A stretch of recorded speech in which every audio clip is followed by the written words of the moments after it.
Nema, stvarno ne mogu bez Sevdaha.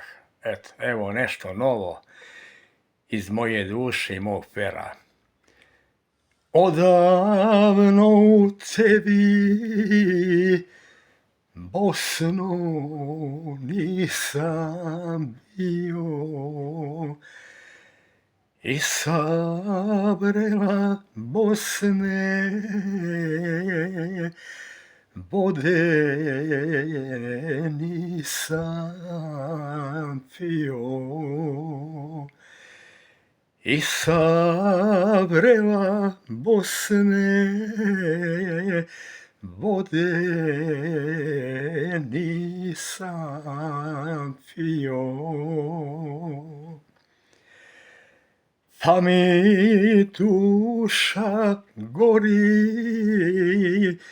sve od puste želje, da vidim ja rane, da sunce me ogreje.